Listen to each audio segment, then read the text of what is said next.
যারা কোরআন তেলাওয়াত করবে আল্লাহ রাব্বুল আলামিন যখন তাদেরকে প্রতিদান দিবেন, পরিপূর্ণভাবে প্রতিদান দিবেন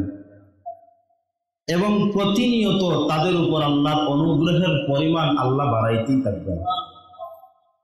সূরা ফাতিরের 29 থেকে 29 এবং 30 নম্বর আয়াতে আল্লাহ বলেন,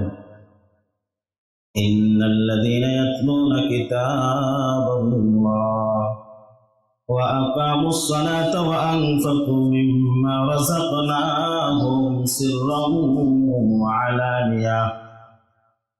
আল্লাহ রাব্বুল আলামিন বলেন, ইন্নাল্লাযীনা ইয়াতলুনা কিতাবাল্লাহ, যারা আল্লাহর কিতাব তেলাওয়াত করে, কোরআন তেলাওয়াত করে, ওয়া আকামুস সালাতা, নামাজ কায়েম করে,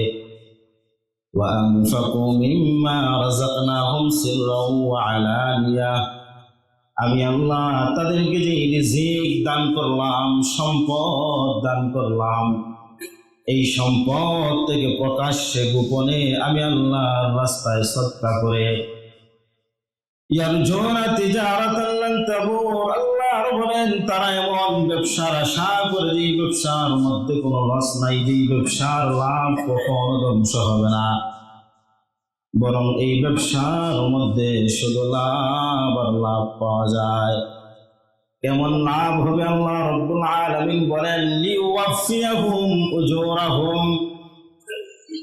আল্লাহ রাব্বুল আলামিন যখন তাদেরকে প্রতিদান দিবেন, পরিপূর্ণভাবে প্রতিদান দিয়ে দিবেন, ওয়া ইয়াজিদাহুম মিন ফাদলি, আল্লাহ বলেন